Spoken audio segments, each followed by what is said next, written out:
Hi guys, happy Friday.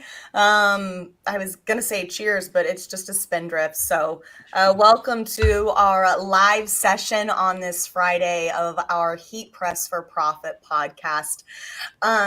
This is going to be a different one as we've got two guests today, and we are really talking about just understanding how to create an authentic brand story.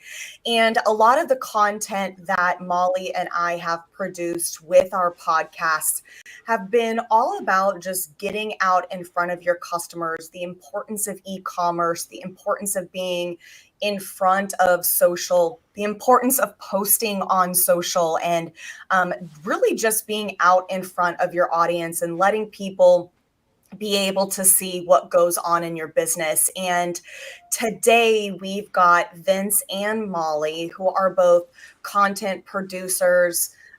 They do anything and everything when it comes to content and creating and compelling, or bringing all of the pieces together to create a compelling story to really kind of help everyone navigate through understanding how to create an authentic brand story. So if you are tuning in with us live, of course, you know the drill. Tell us who you are, where you're tuning in from, and of course, your business name. That way we can say hi and, just kind of continue to build and collaborate with you. This is very much a open conversation with all of our lives, and especially our podcasts. We really want to make sure that our viewers know that they can comment down below and really kind of just follow along in the conversation.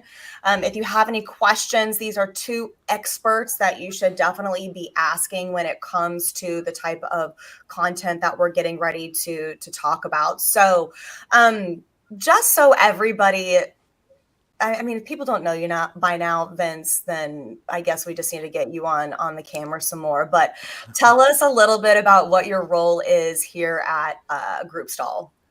Yeah, I don't know if that's gonna happen. I got a lot going on behind the camera, I'm trying. but I'm yeah, trying. no, yeah.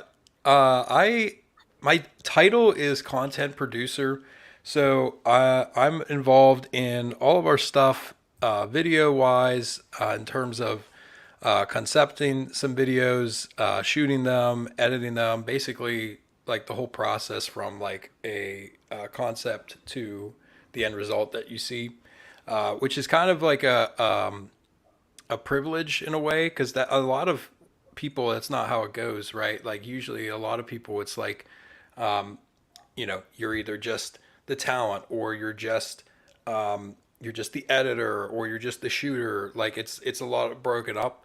But because I'm kind of involved in like the whole process, for some stuff, I think that it's cool because like the vision that I have like gets shown more clearly than maybe it would be if it's conjointed. And I think that's true for like a lot of the stuff that Stalls does. Kelly, of course, is like no stranger to being a one girl band, right? Like she also does the shooting. I think the only part that you haven't done for video is editing, but you edit your reels and TikTok, so it's not like you're a stranger to that at all.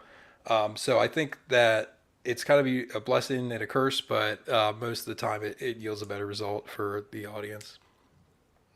And Molly, I know we've done several podcasts together, but um, for you, you are the personality, you're the brain, you are the editor, you're the scheduler, you're the creator. So is there anything that I missed when it comes to making sure that the Stalls UK brand is told correctly from your point of view? What else? Is there anything else that I missed that you that you have your hands I in? mean, that there are other things that come under my job description, but they're not all video based. So for the purpose of today's discussion, we'll leave those ones at the door because that's just going to take way too much time. But from a video point of view, I do basically what Vince said about having everything under one roof. And when I was younger, I wanted to be like a video producer or a film director. Like that was my end goal. And when I came here and discovered that you could have sort of full control over the whole process, I think I prefer it in a way, because even though we're not producing Hollywood films, although I take it just as seriously as that if you ask the team, you do get to do a bit of everything. You get to plan it, you get to have full control. And I love that. And I think because we're a smaller team in the UK, I mean, we're all part of the global company. So we're all one family and we all have the same mission, which I think is great. But in terms of day to day, like what we actually do here in this building, like I'm in our filming space right now, we have like full control over that. And because we have such a small team, we do manage everything. So just the three of us. So when I first joined, it was just myself and Andy. And then we hired Beth, who ever since we've had her, the content that we've been able to produce has just skyrocketed because she's amazing at producing our social media reels. It's given me more time to do YouTube podcasts, like handle all the guests and stuff. So yeah, it's growing and I don't think it's slowing down. But for the purpose of today's video, yeah, let's just say anything and everything video, live, podcast, we'll go with that.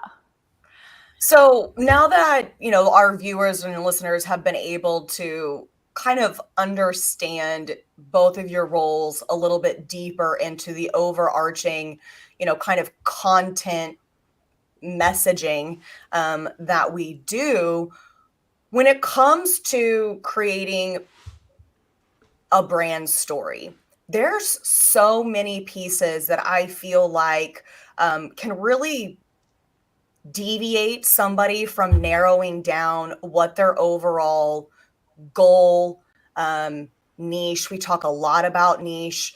You know, how do you capture anything and everything that your brand could potentially be and then put it out to the world? So what I want to kind of go over today is how do we stay, you know, kind of on this narrow stream path? How do we really highlight our niche, even if it feels repetitive, and then really kind of bring our brand to life? So from both of you, I kind of want to hear the importance of telling a brand story through any type of content. And that could be graphics, emails, e-commerce site, social media platform, any logos. How do you do that when it comes to your brand? Do you want to take this one first, Vince, or do you want me to go? I'll give it a shot first. So I think honestly, the first thing, assuming that you already have a business, right? Like when we're talking about this stuff, and you're just looking for how to build up your brand through content and all the e-commerce and all that stuff.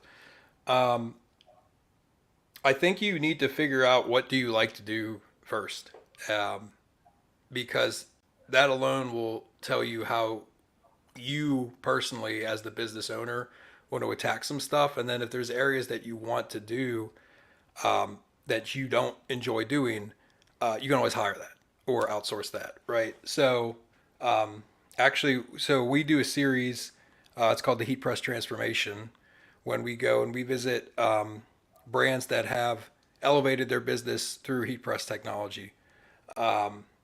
And we have a consultant, his name is Marshall Atkinson, and he comes and he sits down and he looks and he praises, and then he also gives feedback.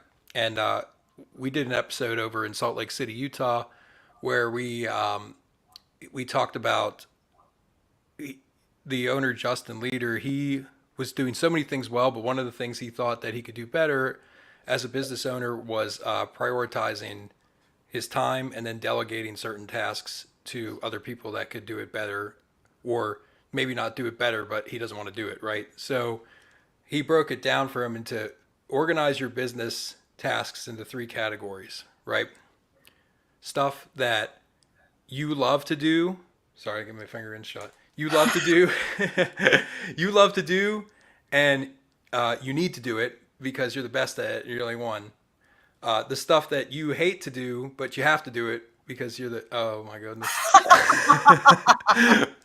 We are going off the rails here with the tech. Stuff that you like to do, stuff that you don't like to do, but you have to do it because, like bookkeeping and stuff like that. And then the third category is stuff that you don't like to do, but someone else could do it or do it better. And that category of stuff, I think you should look and see what your personal time is worth per hour. Like if you were to rate like how much you think your time is worth an hour, and could you get a $15 or $20 an hour person to go do this for you? Do your e-commerce, do your marketing, do your social media? Because for a business, it might be worth it, right? So that was a long-winded answer to say when you talk about like finding your niche in terms of your content, I think first you need to figure out what do you want to do. Do you enjoy like being on camera? Like, do you want to do video? We talked about this. I did a podcast with Stalls UK with Molly and Andy a couple months ago now, and I talked about like, do you want to be the face of your brand? Because I don't think everyone does or should, Correct. right? Do you want a face for the brand? Like, these are questions that I think you should ask in the beginning when you're trying to come up with like how you want to market, like in terms of your niche. I think that's a really good point. And I agree with everything you've just said. And the first thing that came into my head, Kelly, when you asked that question is not worrying too much about every single piece of content that you make being 100% on brand. And what I mean by that is like, we're going to post so much content across the entire business platform, whether that be social media, whether it be YouTube, whether it be photos for your website, even like emails, things like that. It's all going to be slightly different. And an example that I like to give from the Styles perspective and what we do here at Styles UK is that we have a lot of different products, right? But our overall goal is to help apparel decorators be better, be more efficient, grow their businesses. So in my head, whenever I'm creating content, I'm always like, okay, how does this video help them achieve that goal? So we, most of our business is like custom heat transfers and presses, but we sometimes do videos that don't involve either of those things. Like I've done reels before on why you shouldn't use your iPhone to make TikTok content, stuff like that. But as long as it's helping that end user, I think it's relevant. And one of the most important things I've noticed over the last sort of year or so, I'd say here at Styles UK when making the content, is that it all looks consistent and the style of the videos are the same. So when someone opens their phone or they open the YouTube app or whatever it might be, it looks the same every single time, and they open it, they see that video and they go, I know that that's X business. Similar with your website. If they find you on socials and click through to the website, it doesn't want to look like two completely different things. So I know this is more of like a visual than a tell your brand story, but the overall, like what people get from your content is your brand. As far as telling the story goes, I think jumping back to what Vince said, figure out if you're the person to tell it or not. If you are, great, then that's one conversation we can have. Here's how to get on camera. Here, maybe do a podcast, maybe do a sit down video, maybe film some short videos telling people facts about how your business, how it got started. If you're not, there's things that you can do for that as well. It doesn't all have to be face value. But yeah, consistency is one of the main things I've found, and not being too like overly worried. You can go too far. At the end of the day, social media video, someone forgets it 10 seconds after they've seen it. So just try again next time. It's fine. There's several really good points that I just heard from the both of you. And one of them is deciding whether or not you want a face to your brand.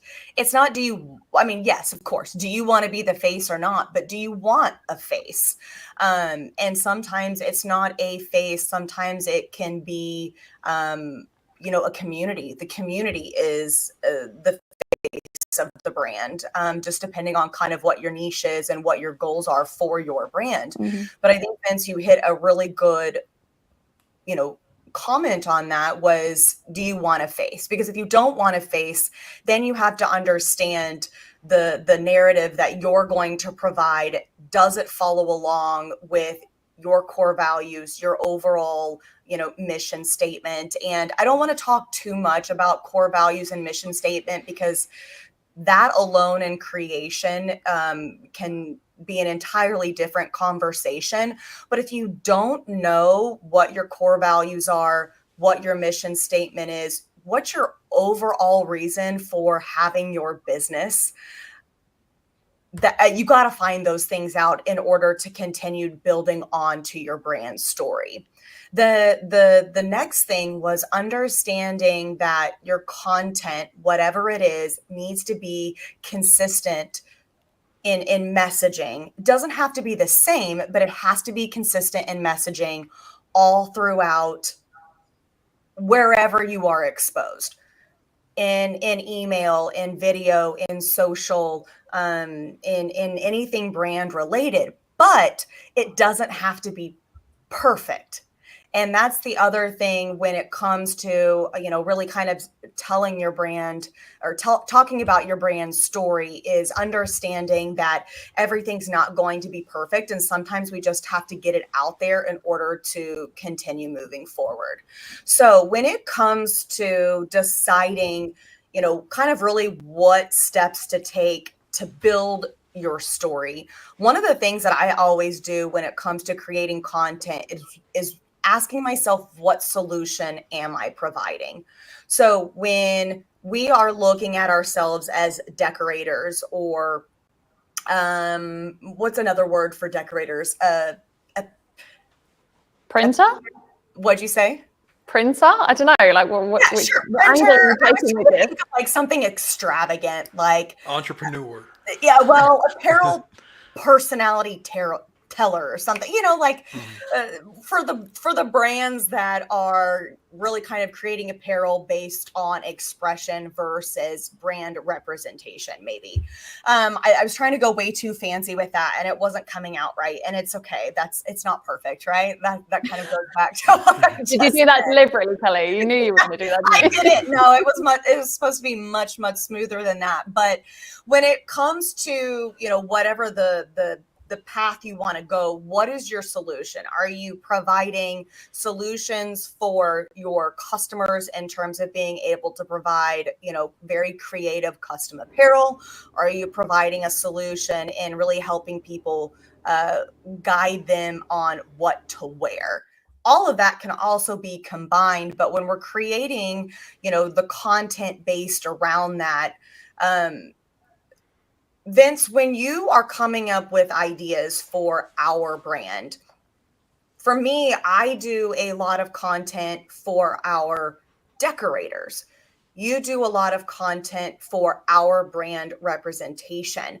So how do you kind of break down the beginning to the end, knowing who we are as a company and what you are wanting our viewers to take away? Um, I think I'm going to take a shot. I think that when I do it, I want to think about what this for stalls. I want to think about what the stall's customer is, right? Like, and what do they value? Because that's not always the same as like what I personally value, or maybe what you as a business owner does. Even though that would be tough because then we're talking about in terms of like authenticity. I think it's hard to have a business in something that you don't, you're not passionate about or maybe don't agree with. So, but for the most case, that's not true because I think the stalls customer uh, is typically a customer that is usually has like a clear vision of how they want their business to go.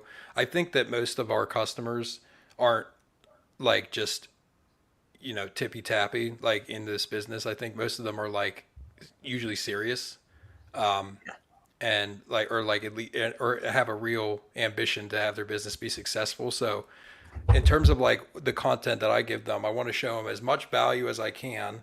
For like, so for example, like if when I'm doing like a video on the Hotronics 360 or a machine or something, like I want to show them as much features as I can to show them how this will benefit their business, in terms of like pain points like efficiency, in terms of stuff like, you know, giving you better tools to get the results that you want. So I think thinking about the customer would help, in terms of like building your brand. I also think it's really important too, and then I'll kick it off. Do you have a product that you really believe in? Like you have to make sure, I think, that you actually believe in the product that you're trying to sell. Because it's like I talked before about authenticity. I don't think that it's going to long term be successful marketing if you don't actually believe in the product. And so the advantage of being the business owner is that you're in direction of that, right? So That would be kind of like how I approach it. Number one, I do believe in our stuff, and so that helps. And then also think of the customer, right? That's going to see it. Molly, for you, you have the privilege of creating content for not only brand representation, but then also to help educate our customers and just decoration, understanding the industry, understanding, like Vince said, efficiency and relevancy, and really kind of helping people be better. So you get to create content from a company standpoint of, hey, check this out, but then also, hey, we want to be partners and we want to help you become better. What is something that you kind of, formulate or communicate to yourself or to somebody else when you're creating content that might differ from one or the other? Do you take both types of content the same, or do you ask yourself different questions? So both types of content are similar in terms of how they come out. But again, I think that's because it's one brand. It's got the same editing style. It's got the same colors. It's got the same fonts because it's the brand guidelines that we have. Like, having that consistency is really good. But to be honest with you, in terms of what I do day to day, like, we have schedules, I have deadlines I have to meet and things like that. But 9 times out of 10, it's what mood I wake up in, if I'm being perfectly honest with you, because you're not going to tell your brand story if you're not a creative person, right? Like what Vince said, are you the best person to do this, or do you want someone else to do it? If you want someone else to do it, you work with them, but they take control on actually actioning everything, and then you help review it, right? If you're the one that wants to be the creative, whether or not you're in front of the camera or behind it, whatever that might be, they're two very different things. And if I wake up in a mood of, yeah, I want to create today, I want to create something that just makes people's jaw hit the floor when they watch it, I want to create something that's like supercar level ad, do you know what I mean? Like something that's just so like jaw dropping. If I wake up in that mood, you know what I'm talking about. When I wake up in that mood, I am in that studio. I've got all the lights off. I've got the color lights out. I've got the gimbal, the wheel tripod. Like, I don't know, I immerse myself in just like this creative mode. I pick an audio track. I start there and I do everything based off of the audio track. That's just how I work. Sometimes I'll like be looking for an audio for something else, and I'll hear one, and immediately I'm a visual person. Like, I can see the finished video before I've even shot it. Like, I know exactly what I want it to look like. So I'll hear an audio and I'll go, yeah, that's that video. And I have to write everything down because I might forget it the next day and be like, yeah, that's not helpful. But from like an education point of view, I have to wake up in that mood of wanting to communicate with the customers, wanting to help them. If there's like a hack I've found that I'm like, oh, that would be really good, or we've got new products, and they're two completely different styles of video. But from a creative point of view, if you're going to be that person to do that, you have to learn yourself in a way, because how I create content for Stylz now is not how I started. And it probably won't be the same in another year or two. And that's completely fine, because that's my process and that's how I produce the best content for the company. Andy and I talk all the time about the content we're producing. How can it be better? And it's never a one-way conversation. It's like, some of the things are really personal to you. So I'd say before you even start, just start creating, but do it almost as like a test, and just do a week or two, get to know how you function, and it will change as you go. I think being okay and open to that is a big part of it as well. But in answer to your question, they do both differ a lot, but in terms of my headspace and how that video comes about, they're very similar, because the planning process is the same. You know, you have your shot lists, you think of what you want the outcome to be, you put all of the postings that you're going to need beforehand so that you can sort of work off of that. But yeah, it kind of just depends. If I wake up in Molly wants to create supercar reels, or Molly wants to make YouTube videos today, it's kind of one of those. So now that we've kind of done this overarching of understanding you, content creation, your brand. Do you have a niche? Do you want to be the face? Do you want a face? It's not going to be perfect. Do you want to create the content? Do you want to have somebody create the content? Right? There's a lot of things that you kind of have to decide before you just go. Otherwise, you're going to kind of be spinning your wheels. It may not come together the way you want. You might have put all this time and effort into attempting to create something when it's not your specialty. You are not trained in it. You're not, you have no idea what you're doing. And then it's just like, well, that was a complete waste of time, and you throw it away and you go, I'm never touching that again. So now that we started with the hard questions of knowing, you have to know your niche. You have to know the point of messaging that you want to get across. Do you want to be solution? Do you want to really talk about community? Do you want to face? And that sounds so funny to say, is do you want to face? But it's, do you want somebody that is going to be able to identify that connection to the brand, right? Didn't shut my office door, so everybody just came home. I didn't even really hear it. It's all good. No, I didn't hear a thing. You're good. I was like, this is going to be really bad here in about a second, but that's okay. It's all good. So now that we've kind of gone over the entire bubble of what it can be, now it's really important to start breaking down who's going to do it and what are you going to communicate in that type of content. So when it comes to, we should already be past the researching and understanding our target audience. We should be past all of those questions. And if you weren't taking notes to ask yourself these questions and you are streaming this video live, it will be on replay. If you're listening to it where any podcast is streamed, pause, rewind, and then write these questions down. That way you can start building out your plan. So when it comes to communicating to someone else what you are wanting to achieve, how do you do that from a content perspective? Because I know it is an area in which I can improve in. And for somebody like yourselves that can view it from beginning to end, how do you communicate that to somebody that might actually be doing that on the other side? I guess I'll just start again. Vince, you're up. Yeah. I think that it can vary a lot of ways. And some ways may be better than others, but it doesn't mean it's more effective than others, if that makes sense. Like in terms of getting your brand messaging across. Going back to what Molly was talking about before, about like how sometimes it's like you're in the mood to get really creative and go all out and make a superstar ad, video, piece of content. And then sometimes, it's just like, I think I'm just going to, pull out my phone and do a quick reel of shooting my production or whatever. Our Josh Ellsworth had a really good quote actually when we were in Printing United this year when we were talking about content.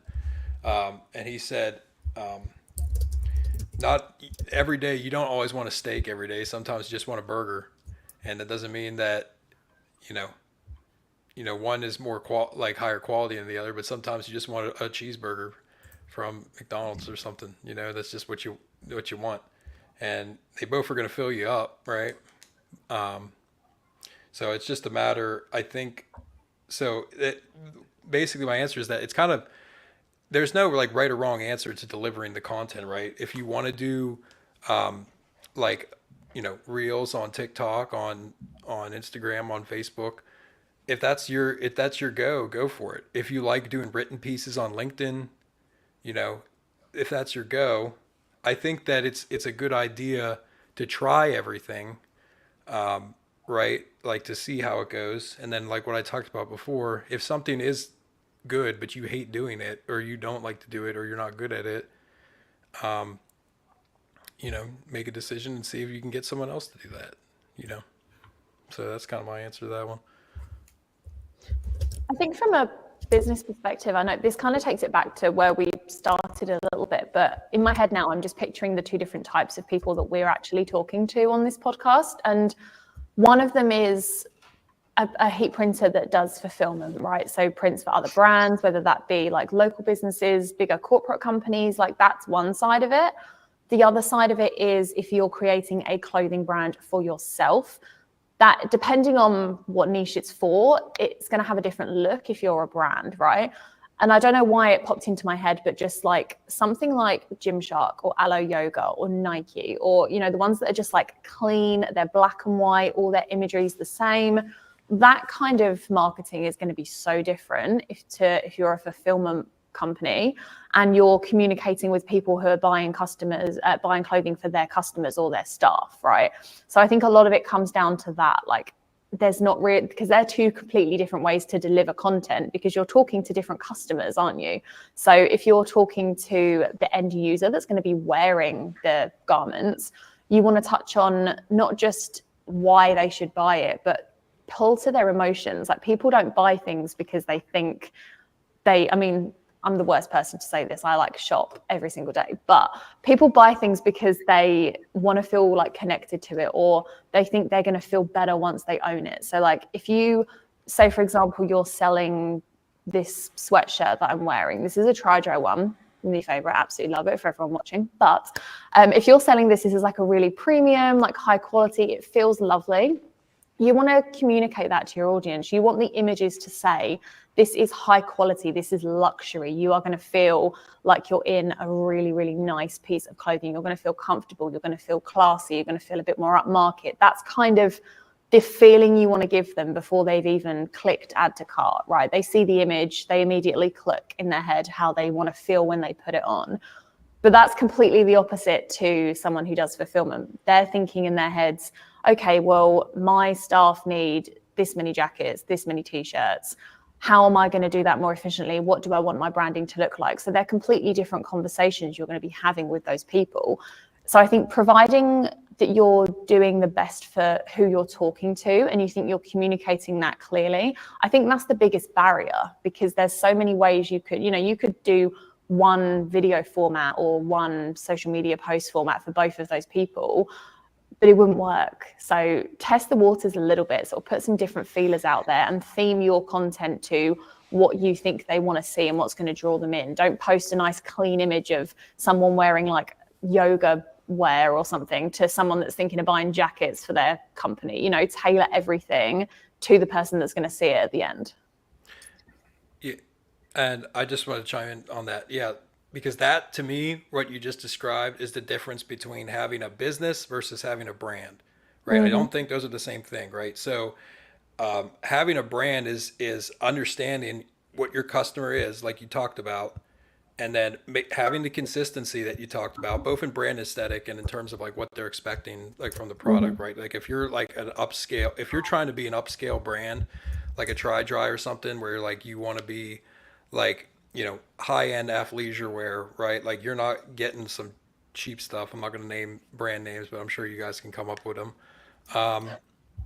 You know, you have to have that consistency, and then you have to have that aesthetic, because if you don't, if you're inconsistent with your stuff, both in terms of your content and your actual product, you're not a brand at that point. You're just a business. And the problem is with that is that so many just businesses that don't have brands fail, I think, because now it just becomes a price war, right? Because like, it's just like, I'm just going to go to whoever has the cheap, gives me what I want the cheapest, because you don't have a brand. So why do I care? Right? Nike, for example, obviously spends a ton of money in branding, but their t-shirt, their DTG t-shirt is the same t-shirt as, you know, any other brand, Adidas, Under Armour, whatever, right? But it's, you like the brand because you like what they stand for, because they've been consistent with it. You know, they have an aesthetic that you like.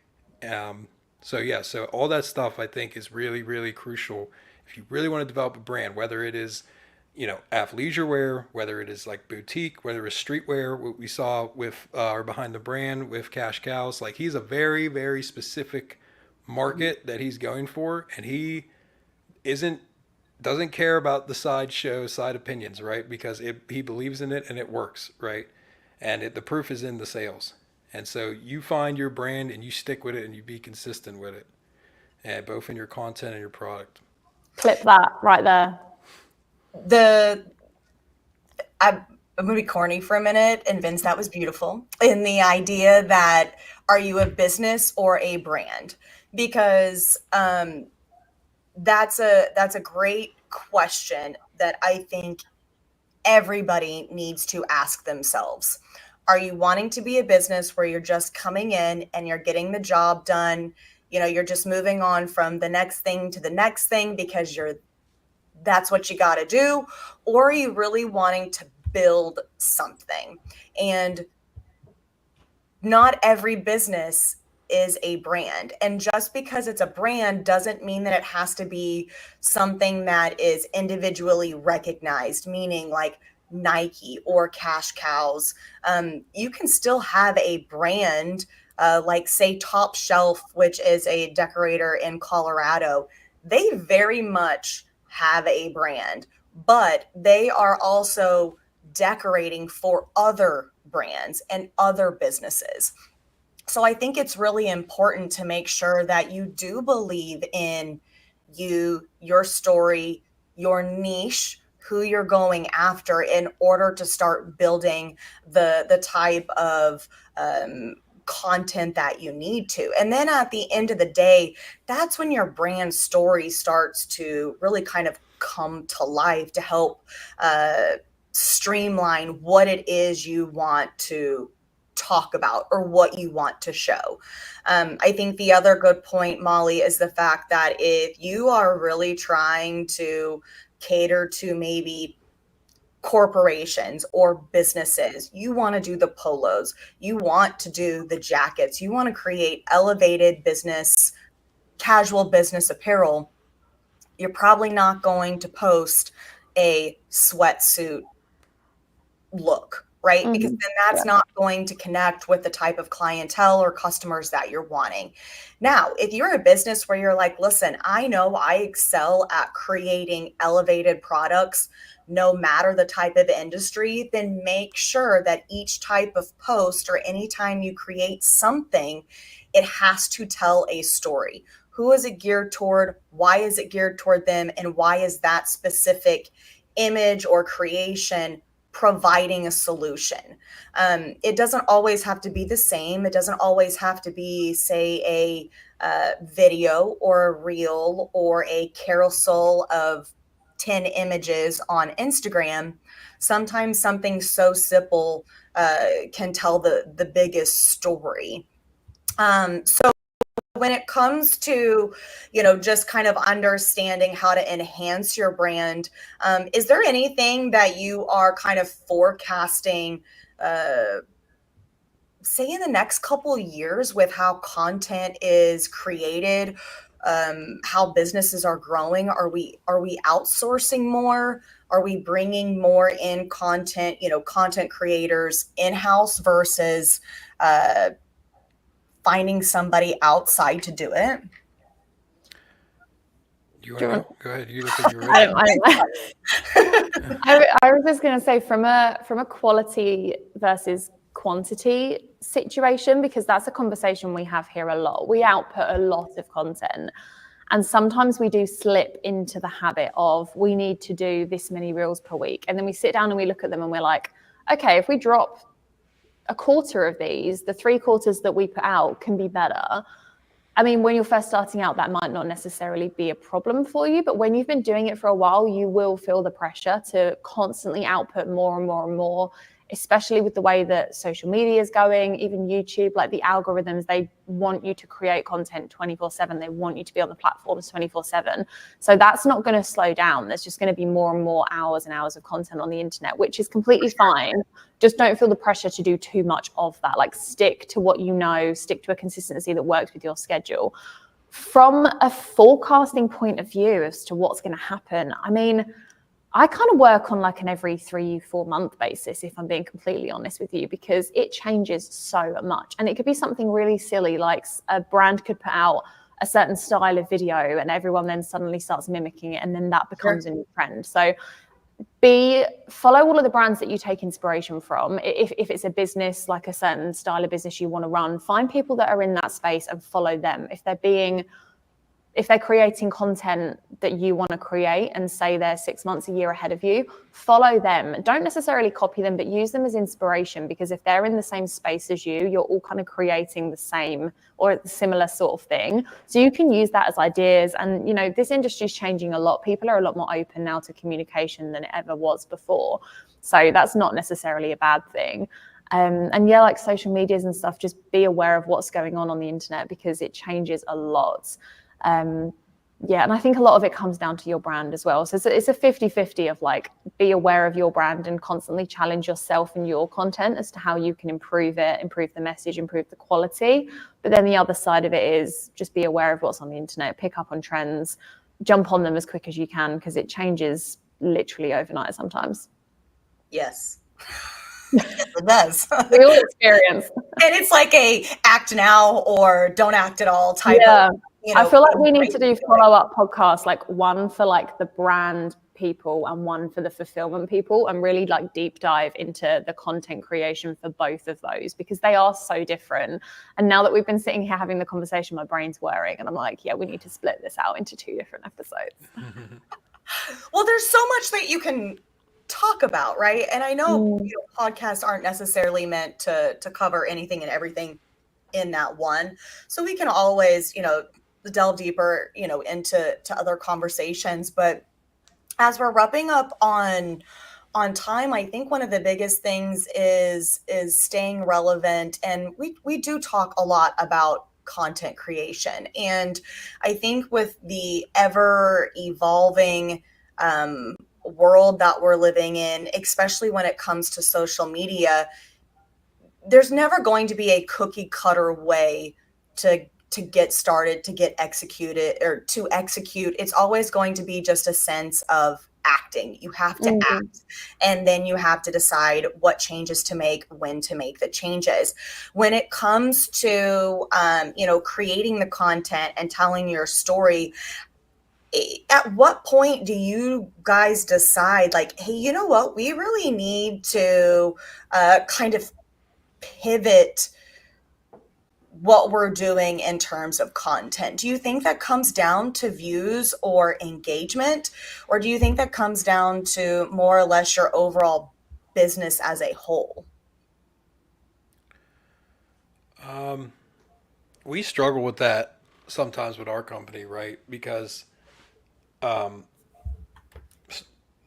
don't think that views necessarily equate to if your content's going well or not. Because to me, it serves 2 purposes, right? Like, you're also have to represent your brand as well. And I think that there's a real power in having pieces that maybe don't get seen by as many people because they don't fit an algorithm, but the people that they do impact, they're walking away with a really strong impression of your brand. We had this conversation a while ago in Stalls. There's a gentleman that he doesn't work with the company anymore, but he suggested that we really shouldn't be like spending time and money and resources in making videos in a studio with nice lighting and spending the time to do that, when you could just sit on your bed and film a quick video with your phone in 10 minutes and it'll get just as many views. And he showed examples.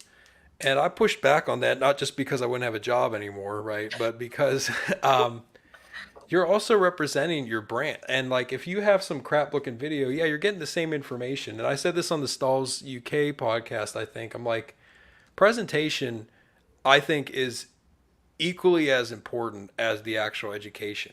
If all you cared about was education, go get an encyclopedia, because you learn just as much.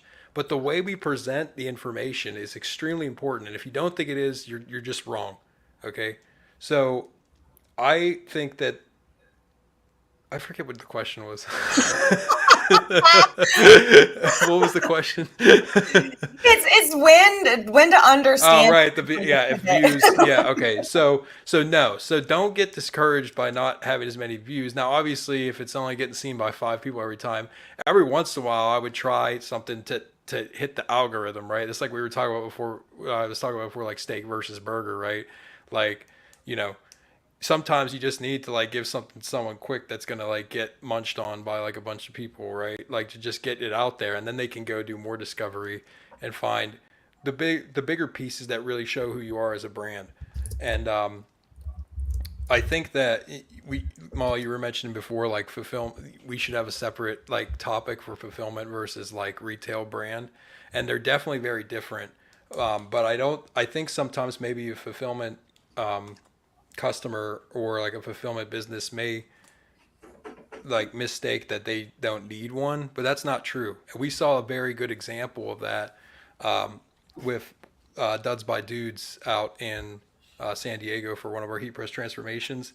His his brand, he does fulfillment. He's a contract decorator, does fulfillment, right? Like big, gets big bulk orders. So he's not a retail. He might have done a little bit of retail, but I don't think that was his main business. But his brand was count on us. Like we're always going to have our stuff done when we do it. And in this day and age, that's like a really big selling point, and then you can build a brand just off that, on being able to count on someone, right? So anyway, I'd keep going on these tangents, but yeah, I think that answers the question about views versus like when to decide if your content, if you need to pivot. Pivot if you know pivot, but don't like give up doing what you like, right, in terms of your content. I'll make my answer quick because I think I have one point to make, and it's that you can witness this on the Styles UK Instagram, right? So if you go to our reels, we have this conversation all the time. Our reels that do the best are always the unique products. They're the bucket hats, the cat bills, their coats, their umbrellas, they're the random things people don't decorate day to day, right? Or not as much as t-shirts and sweatshirts.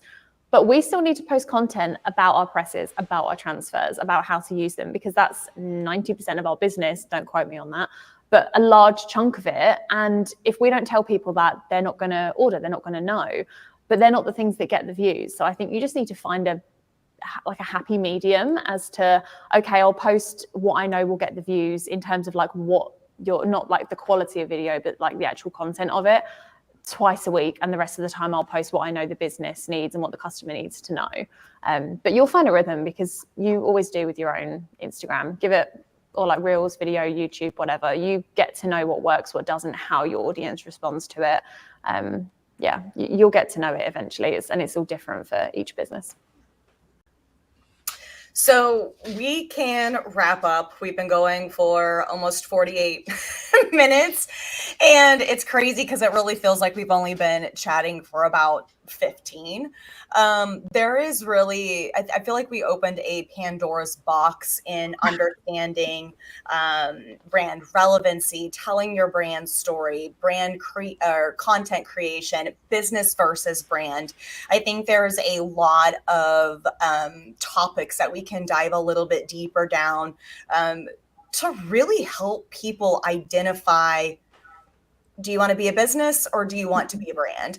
And there's nothing wrong with being a business, right? And not really kind of highlighting your brand, but I think it's understanding what you want out of your business. If you want to really just build and grow, then you have to start transitioning into recognizing your business as a brand and identifying yourself that way. So as you are, as our viewers are trying to wrap their head around everything, how do I really deep dive into telling my story?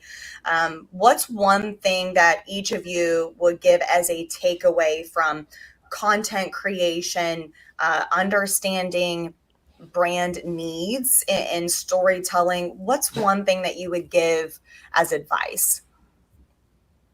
That's a very broad question, Kelly. Anything. Like, I've got 5 answers for you. It could be anything. That's kind of the beauty of it, is like if you had to start all over what is one thing, let's do that. If you had to start all over with where you are right now and interpreting our brand, what is one thing you would ask yourself before you started with any type of content creation? I'll give mine and then I'll let you guys go. So my biggest thing is, who am I trying to talk to? And the reason why I say who, it's not a niche. I guess it could be a niche, but for me, it's really understanding about who the decorator is. So are they trying to capitalize on a particular generation market, right? Like, I can't talk to the alphas. My daughter could, but I know if I was wanting to do anything in terms of decoration, creation, apparel, like, I can't speak to that market. So I need to make sure that if I'm putting something out there, whether it's the garment or the logo, that I'm actually being able to translate that into the viewer I want to take away from it. Mm-hmm. Do you want me to go, Vince? Are you still thinking? Yeah, I still don't have Okay. an answer. Maybe we'll run out of time and it'll be perfect. I would say, okay, I'm just making time for Vince at this point. No, I'm joking. I would say, number one, now I'm doing it this way. Number one, light everything. Lighting, even if it's a window, light it, right? Because if you can't see anything, I've learned this, so we recently got new lights and I'm obsessed with them. They're amazing. But I used to shoot videos with no light, and it's not the be all and end all, but at the end of the day, it does make a hell of a difference. And if you're showing a video on Instagram, TikTok, YouTube, whatever it may be, there's already so many other videos out there that you want yours to stand out a little bit. You want them to be able to see what you're doing. And if that means shooting by a window, if you don't have lights, then do that. You know, it doesn't have to be, let's buy a really expensive light, but just making those small tweaks, like to make sure, you know, having better lighting will make your camera pick stuff up in better quality because it's not trying to get through. It doesn't look fuzzy and dark. So you don't need to spend loads of money, but just make those little tweaks so that when you go to reuse the content in 6 months' time, you're not going, oh, I've discovered this hack and now I haven't done it. And I'm going to do a two-parter because, you know, we're going to kill a bit more time. Make sure you try new things, because I think that's really what I've done to improve my personal videography skills, if you will. There are some things that I've seen and I'm like, oh, I want to do that, but I've no idea how. I reckon there's probably about 10, 15 shots, probably more, of me failing before I hit even what's close to being an okay shot. And then you have to do it again and again and again to get the right one. And no one sees that part. Everyone just sees the nice polished video at the end that's taken you weeks, months, hours to work on. So yeah, try new things. Don't be discouraged if what you produce isn't what you want. Just keep going, because yeah, I mean, I still produce videos that I hate and I'm like, no, that's never seeing the light of day. And the final thing I'll say is, if anyone wants an example as to where to start versus where you may end up, go back and compare the very first episode of the Styles UK podcast with the most recent one, because I guarantee you it's a good laugh. Just go and compare the two. Is that enough time for you, Vince? Have you got? Well, you stole everything. You stole the last part. Hold on. Wait. Stole one. If anybody really wants a really good deep dive, go to the Styles TV YouTube channel. Go all the way back, and Josh has got some videos on there that will take you back in time, and then fast forward to today. So that's a really great example of just understanding. Yeah, it's just go and watch the morning show. Go and watch I'm there too. I'm there too, but Josh is the OG, so you know his videos go deeper than mine, and Josh or and his even brother Jenna's. Zach, But it's one of those things where you just have to do. Yeah, you stole like a lot. I was going to copy my one I did on your podcast, but yeah, you can't be afraid to fail. What, you were going to dub our podcast in it for the bad quality at the beginning? No, I was going to mention whatever. No, I was not going to do that. Like true, but savage. No. I was gonna the quote I was talking about where like you can't ever be afraid to fail, and every single failure that you have is an opportunity to grow from, and that's Yeah. what any single that's what every single thing in life, business, right? You shouldn't be afraid to fail at something because it only makes you like stronger and better. And I'm the same way. You mentioned it, like the videos that I've done for this company, for like way before, even before this company, like you look back at them and I'm like, oh, this is disgusting. And like you, but then it's like, wow, like I've come so far. And and I also think sometimes even doing that, like going back and looking at your stuff sometimes, like it also you realize some things that you've gotten away from that you want to continue doing as well. So I think it works both ways. Like I went back and looked at um, like some of the like stuff I did in college, and I was like, dude, I have to like, I where did the love go? Like I'm like I need to start lighting. Like I like. So I like for this, like even this, like I was like, I gotta light this up. Like I don't like, I'm like, I need some passion back in my stuff, right? And Behind the Brand was a good example too. I was like, I need some edge back in like my content. Like I've gotten like some of my stuff I think I've gotten a little too soft because like I want to adhere to brand like what we talked about consistency, but then it's like we were talking about try new, don't be afraid every once in a while to try new things. So I'm like I need to bring some of my edge back, right? So I feel like we're having um a bit of a videography therapy session. right. I know. I Yeah. feel like we got away from Yeah, like we got this way is the authentic brand story. yeah. No, we're done. The Everyone's authentic brand story behind this is finding your passion. That should be the yeah. subtitle to this is holding on to your passion. That's for sure. Hmm. Well, okay, so it's already been requested that we please do a part 2 video on being or not video, but a podcast on being a business versus a brand. And I absolutely agree, and really kind of breaking down the difference and understanding they are both almost the same, but it's really about how you present yourself to others. So you got it. We'll put it on the calendar. It's probably going to have to happen for 2025 because we only have a couple more months left of recording our final podcast for the 2024 year. But I like it. We'll get it done. That's for sure. Thank you guys so much for tuning in with us today. I know we went almost an hour long on this podcast, but we definitely discovered that there is so much more to be talked about. And of course, with the three of us, I think we started going down some trails we didn't necessarily expect. But if there's anything I took from this, it's to make sure that you find the passion in your business and really hold on to that and help use that as the identifier and telling your story. So Vince, Molly, thank you for taking the time to be my guest today. And I know we'll do this again soon. For everyone else, make sure you head over to Facebook, join the Heat Press for Profit podcast. Heat Press for Profit group. That's the second time I've done that now. There is a lot of community interaction. There's questions, there's help. There is just a lot of support in that group as well. And of course, you guys have any questions, pop them in the comments. We'll do our best to get those answers over to you. And you know what? Have a great weekend. And thanks for hanging live with us. We'll see you guys later. See you Thanks, guys. Kelly. Bye.